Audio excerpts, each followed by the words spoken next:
Dan gaan we naar Eindhoven, want daar is het sinds gisteren feest... omdat PSV kampioen is geworden. Omroep Brabant had een... gefeliciteerd. Omroep Brabant had een verslaggever naar het centrum van Eindhoven gestuurd... om de stemming te peilen. Ja. Oh, er gaat hier best hard vuurwerk af zo. Ik weet niet of u mij nog kunt zien, maar ik u bijna niet. Ik u bijna niet. Meneer, wij zitten thuis op de bank. Natuurlijk kunt u ons niet zien. Zo werkt televisie niet. Sowieso hadden ze, geloof ik, de meest slechtziende verslaggever daar naartoe gestuurd. Want tijdens de wedstrijd moest hij ook aan iedereen vragen hoe lang het nog duurde. Hoeveelste minuut zitten we? We zitten in de 91ste minuut. Ja, hoe lang nog? 4 minuten. Hoe lang is het nog, meneer? 3 minuten. En ik kan het niet heel goed zien, maar hoeveel minuten nog? Nog 2 minuten. We zijn er toch bijna. Want hoeveel seconden is het nog? We hebben nog 10 seconden. Jongens, geef die man een bril. Of een trapje, of een andere baan. Iets. Goed, nou, morgen wordt PSV officieel gehuldigd. Laten we vast even gaan kijken daar in Eindhoven. Daar staat onze verslaggever Diederik Smit. Even kijken, hebben we contact? Ja, dat is hij. Goedenavond. Ja, Diederik, goedenavond. Diederik, hoe is de sfeer daar in Eindhoven? Is hij goed? Is de sfeer goed in Eindhoven? Ja, is de paus een ondankbare hond? De sfeer is uitstekend. Oké, want is het een beetje druk bijvoorbeeld? Nou, ik sprak net een woordvoerder van de politie en die zei... wij zijn kampioen. Wij zijn kampioen. Boeren, Eindhoven, helemaal niets in Amsterdam. Dat zijn de laatste berichten vanuit de lokale autoriteiten. Ja, nou, mooi. Ik zag nog wel iets raars. Misschien kun jij dat uitleggen hoe dat zit. Hier, PSV kampioen zonder te spelen. Kan dat zomaar? Kampioen worden zonder te spelen, bedoel je? Ja. Ik ben zelf bijvoorbeeld nog nooit van een schans gesprongen... dus misschien ben ik wel Olympisch kampioen schansspringen. Ja, nou ja, dat zou je dan even moeten checken bij mijnoverheid.nl. Volgens mij is het officieel zo dat je echt expliciet moet aanvinken dat je het niet wil. Anders ben je automatisch Olympisch kampioen. Oh ja, nou, dan ga ik dan nog even achteraan. Lijkt mij heel goed. Ja. Nee, in het geval van PSV is het zo dat ze eergisteren zelf hadden gewonnen van Utrecht. En gisteren werden ze kampioen doordat Feyenoord gelijk speelde tegen Volendam. Oké. En wat was dat voor wedstrijd? Nou, het eindigde in 0-0. We kunnen wel even kijken naar alle hoogtepunten van die wedstrijd. Goedemiddag en vrolijk Pasen vanuit Volendam. Ja, dat was het. Dus, hierna gebeurde er eigenlijk vrij weinig meer. Ja. Het gaat echt niet zo goed met Feyenoord, hè? Nee, 0-0 tegen Volendam. Maar ja, daardoor was PSV kampioen en dus waren ze in Eindhoven blij. We kijken even naar een PSV-fan met bril in gesprek met de man zonder bril. Maar u heeft dus al heel veel kampioenschappen meegemaakt. Hij is 26. Hij gaat al 22 jaar met mij mee. Ja, dat is uw zoon. Ja, is mijn zoon. Heeft meer kampioenschappen meegemaakt dan een goede kameraad van mij die voor Feyenoord is. Ja. En die is 70.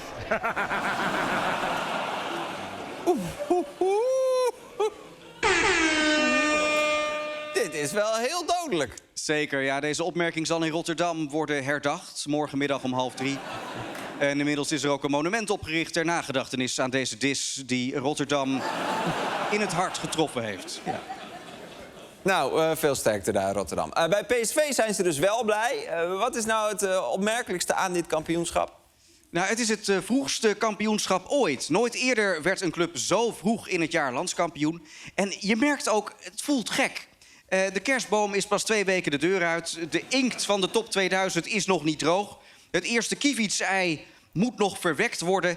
De straat van Hormuz is nog dicht en PSV is al kampioen. Ja, het is heel apart. Ja, maar dan was het dus niet echt een spannende competitie. Nee, het is zelfs zo, als de voorsprong van PSV blijft zoals die nu is... dan worden ze kampioen met de grootste voorsprong ooit. En dat komt natuurlijk ook doordat de rest zo slecht was. Hè? Want het was echt niet te geloven. Alle andere ploegen in de Eredivisie hebben dit jaar al hun wedstrijden verloren. Wauw. Maar dat kan toch niet? Nee, maar ja, zo voelde het wel, echt waar. De gemiddelde koopavond in Nijverdal had dit jaar meer spanning dan de titelstrijd in de Eredivisie. Meer actie, meer concurrentie, meer momenten dat je denkt... wat ligt er toch ongelooflijk dicht bij elkaar. Oké. Nou, niet spannend dus, maar PSV wel kampioen. Maar er was dit weekend niet alleen maar goed nieuws voor ze, toch? Nee, er was nog wel even een domper zaterdag... want aanvoerder Jerdy Schouten raakte zwaar geblesseerd. Kruisbandblessure en hij mist nu ook het WK met het Nederlands elftal. Groot drama voor hem. Het was toch wel opvallend toen hij van het veld gedragen werd door de verzorgers. Hier, let even op die voorste 2. Die linkerverzorger die zegt iets en die rechter die moet lachen. Dus ja, dan ga je je toch afvragen, wat is daar gezegd? Ja, waarschijnlijk hadden ze het over het seizoen van Feyenoord. Ik zit trouwens wel te denken... Het is best een mooi idee, hè? Dat de knie van Jerdy Schouten de eerste is die het WK in Amerika heeft geboycott. Ja, inderdaad. Dus Jerdy Schouten heeft meer principes in zijn rechterknie dan de rest van de selectie bij elkaar. Ja, de kruisbanden van al die andere spelers moeten zich diep schamen. Maar goed, Oranje zal het dus deze zomer moeten doen zonder Schouten. En als vervanger wordt al de naam genoemd van Marten de Roon. Die zat er de laatste tijd niet bij, maar komt nu misschien toch weer in beeld voor het WK.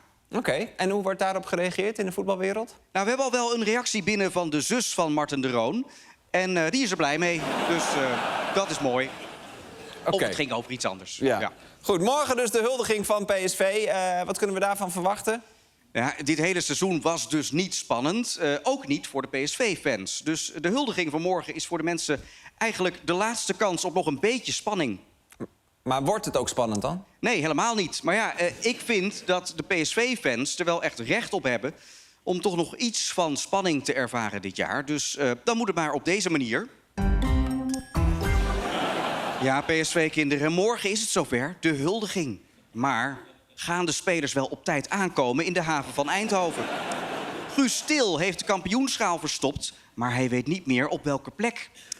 Verder gaat het nog steeds helemaal niet goed met het paard van Ismaël Saibari. En de staf van Peter Bos is ontevreden over het spel van Joey Veerman. Hoe moet dat nu? En de verslaggever van Omroep Brabant is zijn bril vergeten. Als dat maar goed komt. Nou, eindelijk wat spanning. Dankjewel, Diederik.